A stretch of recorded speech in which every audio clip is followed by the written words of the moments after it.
Hi guys! Welcome to our channel. Ako nga pala si Professor Carl. Since wala po si Professor Jasper and Professor Harel, ako naman po ang magtuturo sa inyo kung paano mastrain ang differentiation rule. Kaya tara, samahan niyo ako. Ano nga ba ang differentiation? Differentiation is a fundamental concept in calculus that deals with the finding of rate at which a function is changing at any given point. This is crucial in fields like physics, engineering, economics, and beyond, where understanding change is key. The derivative of function give us a new function that describe this rate of change. Ito nga pala ang iba't ibang klase ng differentiation rules. Una, ang rule 1, which is constant rule. Pangalawa naman, ang rule 2, ang power rule. Pangatlo, ang rule 3, constant multiple rule. Pang-apat ay ang sum difference rule. At pang-limang rule ay ang product rule. At ang pang-anim ay quotient rule. Rule number 1, which is constant rule. If f of x is equals to c, which is any real number, then f of prime of x is equals to 0. Example, f of x is equals to 4. Then f prime of x is equals to 0. Another example is f of x is equals to pi, then f prime of x is equals to 0. Since yung pi naman is constant, then 0 yung sagot, kaya nakuha natin 0 sa pi. Another one is f of x is equals to e, then 0 pa rin yung sagot since ang e ay constant. So, paano naman pag ganito? F of x is equals to e raised to pi, anong sagot? Then, it should be 0. Because constant silang dalawa, and pag constant, ang sagot ay 0. Rule number 2, which is power rule. If f of x is equals to x raised to n, then f prime of x is equals to nx raised to n minus 1. For example, if f of x is equals to x raised to 2, then f prime of x is equals to 2x. So, paano natin nakuha ang 2x? So, etong 2 na exponent ay ita-times natin sa coefficient, which is 1, imaginary 1, then makukuha natin itong 2x. So, bakit wala na yung 2 dito sa exponent ng 2x raised to 2? Ba't wala ng 2 dapat na ilalagay dyan? Dahil magmaminus tayo ng 1 dito, so ang magiging sagot ay 2x raised to 1. And if ang exponent natin ay ang 1, then kahit huwag mo nang ilagay yan. So, ang tamang sagot ay 2x or 2x raised to 1 or 2x. Another example is if f of x is equals to x raised to 3, then ang magiging sagot natin na f prime of x is equals to 3x raised to 2. So, bakit 2? Kasi may minus 1. And bakit 3x? Kasi ito, times natin sa coefficient, which is 1. So, ang final sagot ay 3x raised to 2. Rule number 3, which is constant multiple rule. If f of x is equals to c times g of x, then f prime of x is equals to c times g prime of x. For example, if f of x is equals to 3x raised to 2, then una, hanapin natin yung c natin. Ang c natin ay 3. Yan ako lang para maging 3. So, c is equals to 3. Ang g of x naman natin, g of x ay x squared. So, g of x equals x raised to 2 or x squared. So, ang hanapin natin dito ay derivative ng g of x. So, paano natin makukuha ang derivative ng g of x?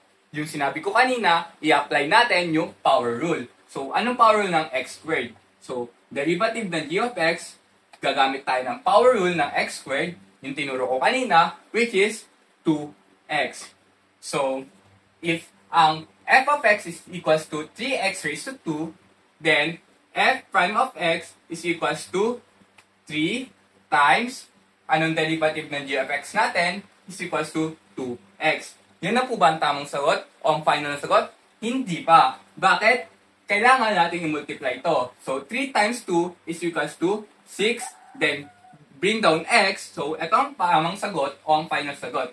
So, f of x is equals to 3x raised to 2. Ang derivative niyan is f prime of x is equals to 6x. Another example is if f of x is equals to 2x raised to 3, then hanapin muna natin yung c. Ang c natin ay 2. Then hanapin natin yung g of x natin. Ang g of x natin ay x raised to 3. So hanapin natin yung g prime of x natin o g prime x. So ang g prime x natin is kagaya ng power rule, gagamitin mo, i-times mo siya sa coefficient, then magiging 3x, mag-minus 1 ka dito, edi magiging 3x raised to 2. So, 2, ang c natin, times yung derivative ng g of x natin, edi magiging 3x 2. Ito na po ba ang tamang sagot? Hindi pa po. Ita-times pa natin itong dalawa, 2 times 3 is equals to 6. Then, bring down x squared. So, ito na po ang tamang sagot. 6x raised to 2.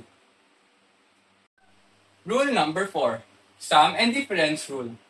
If f of x is equals to gx plus minus hx, then f prime of x is equals to g prime of x plus minus h prime of x. So, for example, f of x is equals to x squared plus x. First, we need to find the g of x and h of x. G of x is here. G of x equals x squared and h of x is equals to x. We need to find first their derivatives. G prime of x is equals to 2x and h prime of x is equals to 1. Since the operation used here is addition, we will use the addition here. So, f prime of x is equals to 2x addition plus 1. This is the final answer. another example is if f of x is equals to 3x raised to 2 minus 7x. So, hanapin natin yung g of x natin dito. So, g of x natin is equals to 3x2. So, hanapin natin yung derivative niyan. So, g prime of x is equals to 6x. And another one is yung hx. So, ano ang hx natin is 7.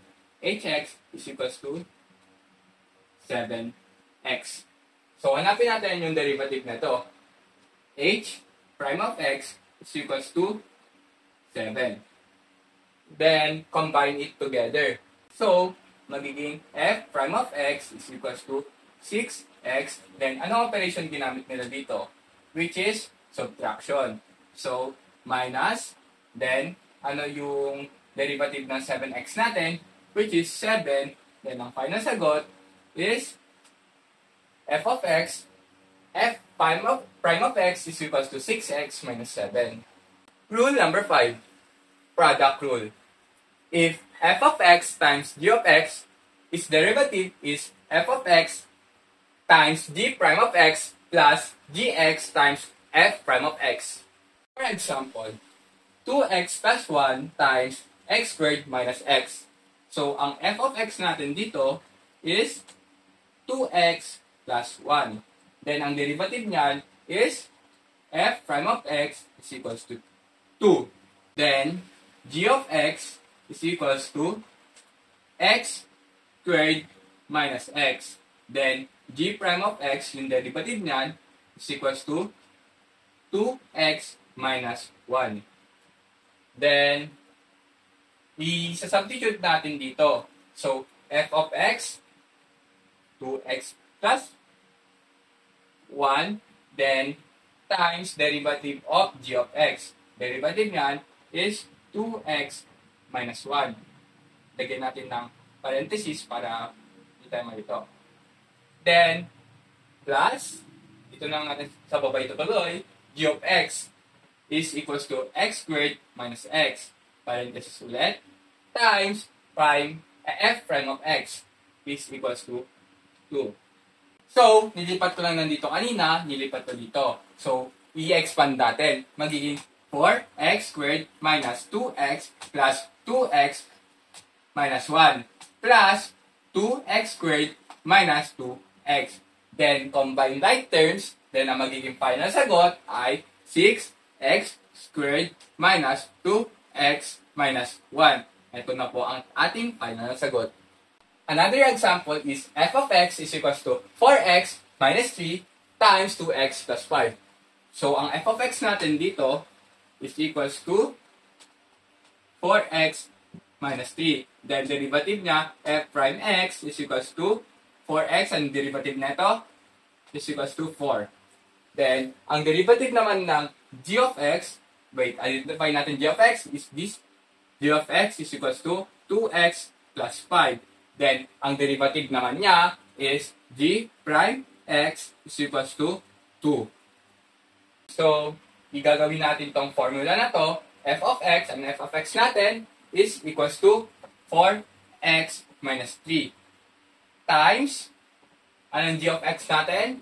Ang g of x natin is equals to 2. The g prime of x natin is equals to 2. Then, plus, then, g of x natin is equals to 2x plus 5 multiplied by f prime of x is equals to 4. So, ganito yan. Then, burahin ko lang to. Nilipat ko dito yung nakuha nating ano kanina. Then, expand natin. So, magiging 4x times 2 equals 8x. Negative 3 times 2 is equals to negative 6. Plus, 2x times 4 is 8x plus 5 times 4 is equals to 20. So, combine like terms. 8x plus 8x equals to 16x. Then, negative 6 plus 20 is equals to positive 14. Then, this is our final answer. And last but not the least, our rule 6 or our final rule. So, ang rule 6 ay quotient rule. Then, if f of x is equals to hx over gx, then f prime of x is equals to gx times h prime of x minus hx times g prime of x over gx raised to 2. For example, f of x is equals to x squared over 2x, then hanapin natin yung hx. Ang hx natin is equals to x squared. So, ang derivative niyan is h prime of x is equals to 2x. Then, yung hanapin naman natin yung g of x. Ang g of x natin is equals to 2x. Then, yung derivative niyan, g prime of x is equals to 2. Then, after nyan, isa-substitute natin gamit tong formula na to. So, g of x, yung g of x natin is equals to 2x. Then, h prime of x. H prime of x natin is 2x. Then, magiging times 2x. Then, minus h of x. H of x natin is equals to x squared. X squared times g prime of x. G of prime of x natin is equals to 2.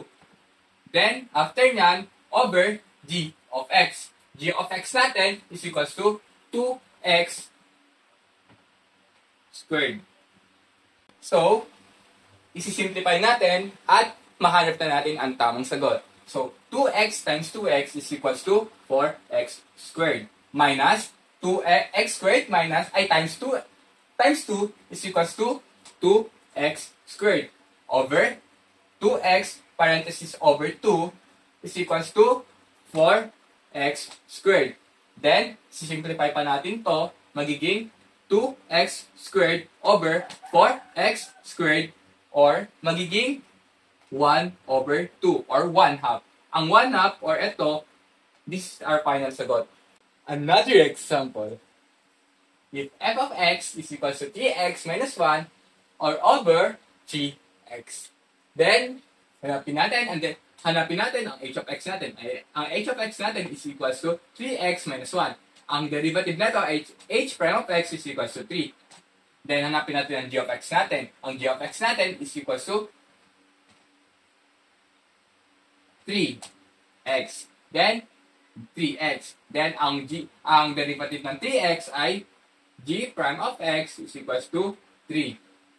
Then, dito, isi-substitute natin gamit itong formula. So, gx natin is equals to 3x times h prime of x. H prime of x natin is equals to 3 times 3 minus hx is equals to 3x minus 1 times g prime of x. G prime of x natin is equals to 3 all over gx squared.